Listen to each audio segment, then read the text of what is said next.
Green tea and black tea taste nothing alike. One is light and grassy, the other dark and malty, but they come from the exact same plant. So do white tea, oolong, Pu-erh, and matcha. Every cup of true tea on the planet traces back to a single species called Camellia sinensis, an evergreen shrub that's been cultivated for thousands of years. The entire difference between a delicate white tea and a robust breakfast black comes down to one thing: what happens to the leaf after it's picked? That idea, more than anything else, is the key to understanding tea. Green tea. The defining feature of green tea is what doesn't happen to it. After the leaves are plucked, producers heat them almost immediately to shut down oxidation before it can change the color or the flavor. And the way they apply that heat splits the green tea world into two very different traditions. In Japan, the leaves are steamed.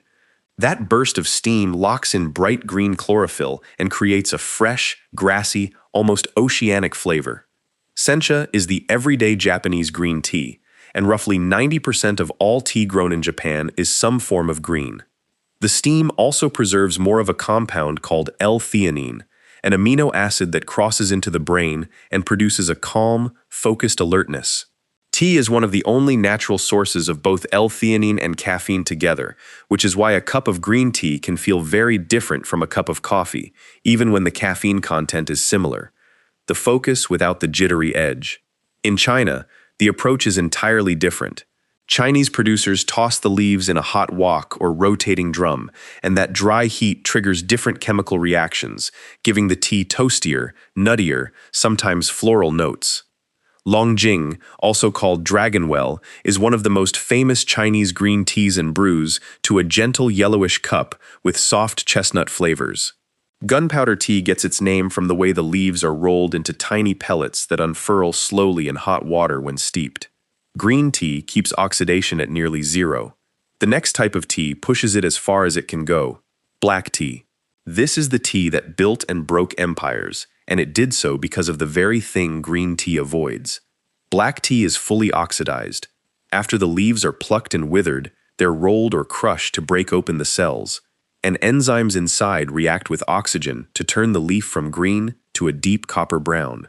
That reaction converts the natural compounds into new pigments called theaflavins and thearubigens, which give black tea its dark color, its briskness, and its malty strength. Britain's obsession with tea created one of the strangest espionage stories in food history. For centuries, China was the only source of tea in the world, and Britain was draining silver to buy it. To break that monopoly, the East India Company sent a Scottish botanist named Robert Fortune into China in 1848, disguised as a Chinese merchant. Fortune smuggled out tens of thousands of tea plants, seeds, and even experienced tea workers, and shipped them all to British India. Around the same time, wild tea plants were discovered growing naturally in the Assam region of northeast India, where indigenous Singpho communities had already been drinking it for generations. Assam black tea, made from a larger leafed variety of the plant, produces a bold, rich, deeply malty cup, and became the backbone of the entire Indian tea industry. Then there's Darjeeling, grown high in the misty foothills of the Himalayas, sometimes called the champagne of teas for its light, muscatel character. It tastes almost nothing like Assam, even though both are black teas grown in India. The difference comes down to altitude, climate, and the specific variety of the tea plant used. Black tea takes oxidation to its limit. White tea sits at the opposite extreme. White tea. If green tea is minimally processed, white tea barely seems processed at all. The leaves are plucked, left to wither naturally in the open air, and then dried. No rolling, no firing, no machinery, just time and gentle airflow. A small amount of natural oxidation happens during that slow withering, but the result is the lightest, most delicate tea you can drink. The name has nothing to do with the color of the brewed cup, which is actually pale gold. It comes from the fine, silvery white hairs that cover the unopened leaf buds of the tea plant. The most prized version, Silver Needle, is made entirely from these downy young buds, harvested by hand in Fujian province along China's southeastern coast.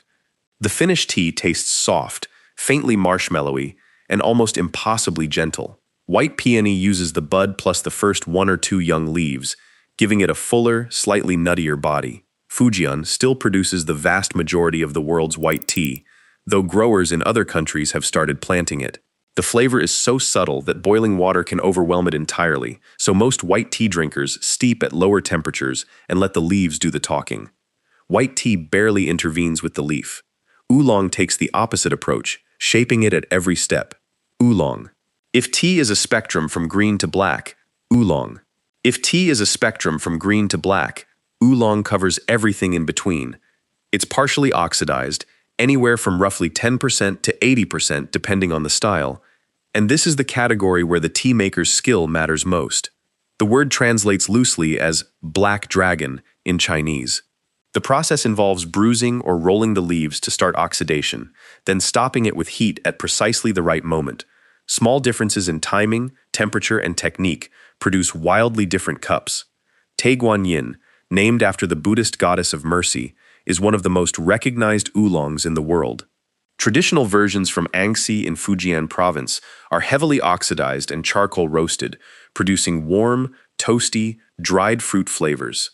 Modern versions are processed lighter and taste more floral, like orchid petals. Da Hong Pao, meaning big red robe, is a legendary oolong from the Wuyi Mountains, where tea bushes grow in mineral-rich soil along cliff faces shrouded in mist. The combination of stone, humidity, and prolonged charcoal roasting gives the tea a deep, minerally character with notes of dark cocoa and stone fruit. And then there's Oriental Beauty from Taiwan, a tea that gets its honeyed, sweet flavor because tiny leafhopper insects bite the leaves before harvest. The plant reacts defensively, producing aromatic compounds that completely transform the taste. It's one of the only teas in the world that depends on a bug to taste the way it does. Oolong transforms the leaf through careful timing. The next tea transforms it through something far stranger. Pu-erh. Every tea covered so far is shaped by oxidation, an enzyme-driven reaction that happens when the leaf hits air. Pu-erh is different. It undergoes genuine microbial fermentation, the same kind of biological process behind cheese, wine, and sourdough bread. And like those foods, Pu-erh can improve with age, sometimes for decades. It comes from Yunnan province in southwestern China and is named after the old trading city of Pu-erh, once a key stop on the ancient Tea Horse Road, where mule caravans carried compressed bricks of tea across mountain passes into Tibet and beyond. The tea is still compressed today, usually into flat, round cakes weighing about 357 grams each, a standard that dates back to those caravan routes. Compression wasn't just for convenience. It slows and evens out the aging process over time. There are two types. Sheng, or raw Pu-erh, starts as a sun-dried green tea that's pressed into cakes and left to age naturally over years. A young Sheng can taste sharp and bitter, but a well-stored cake from 20 or 30 years ago can develop remarkable sweetness with notes of honey, dried fruit, and old wood. Shou, or ripe Pu-erh, was invented in 1973 as a shortcut. Producers pile the leaves in warm, humid conditions for around 40 to 60 days, accelerating the microbial breakdown that would normally take years. The result is dark, earthy, and smooth. Drinkers often describe it as tasting like a forest floor after rain. Pu-erh ages slowly inside a compressed cake. The next tea skips the wait entirely and grinds the whole leaf to powder, matcha. Unlike every other tea covered so far, you don't steep matcha leaves and throw them away. You drink the entire leaf, ground into an ultra-fine powder, and whisked into hot water. That single difference changes everything about the experience, from the intensity of the caffeine to the depth of the flavor. The process begins weeks before harvest. Farmers cover the tea bushes with shade structures to block direct sunlight, usually for about 3 weeks or more. Without sun, the plants push out more chlorophyll, which deepens the color to a vivid green, and more L-theanine, the amino acid behind that smooth umami sweetness. After harvesting, the leaves are steamed, dried, and meticulously stripped of their stems and veins. What remains is called tencha, and it gets ground between heavy granite stone mills into powder. The milling must be slow, because too much speed generates heat, and heat destroys both the color and the flavor. Powdered tea originated in Song Dynasty China, but it was a Japanese Zen Buddhist monk named Eisai who brought the practice to Japan around 1191. initially as an aid for meditation. Monks used the caffeine and L-theanine to stay sharp during long hours of sitting. In the 1500s, the tea master Senno Rikyu formalized the Japanese tea ceremony into something that felt more like philosophy than refreshment, organized around four principles: harmony, respect, purity, and tranquility. That ceremony, still practiced in tea rooms across Japan today, remains one of the most recognizable cultural rituals in the world. If you're enjoying this, hit subscribe. I break down foods and drinks like this regularly. Matcha is a ritual built around a single plant. The next drink takes that same plant and throws an entire spice cabinet at it: Masala Chai. The word chai simply means tea. In Hindi, in Urdu, in Turkish, in Arabic, and across dozens of other languages, chai is just the word for tea. So when English speakers order a chai tea, they're literally saying tea. That small redundancy says a lot about how far this drink has traveled from where it started.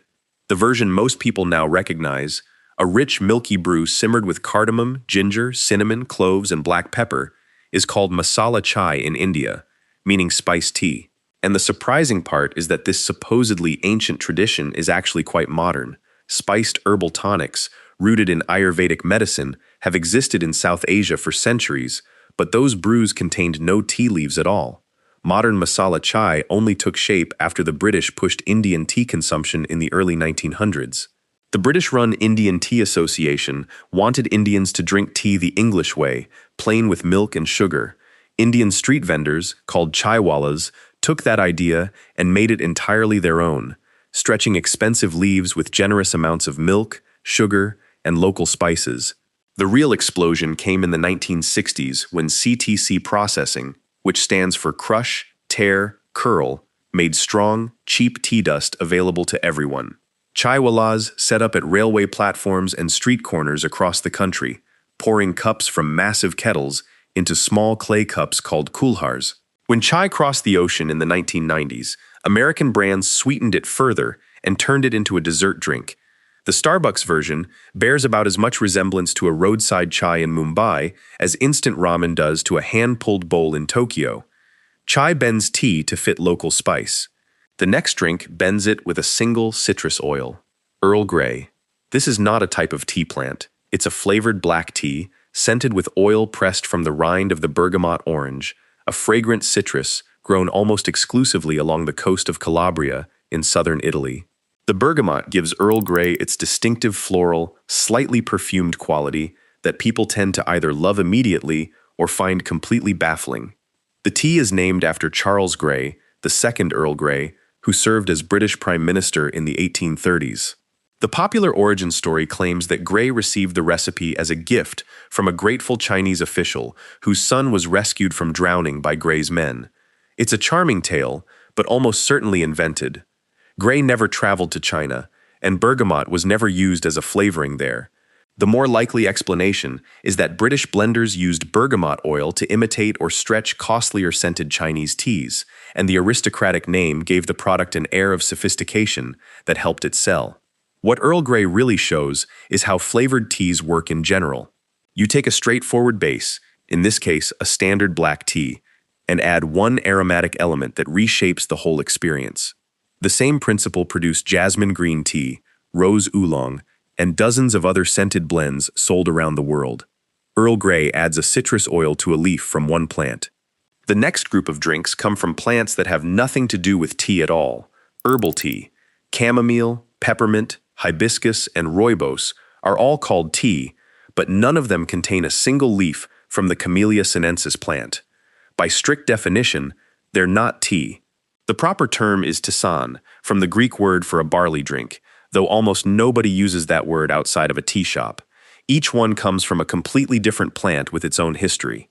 Chamomile is brewed from dried flowers and has been used as a calming drink since the days of ancient Egypt and Rome. Peppermint is a leaf tea prized for settling the stomach.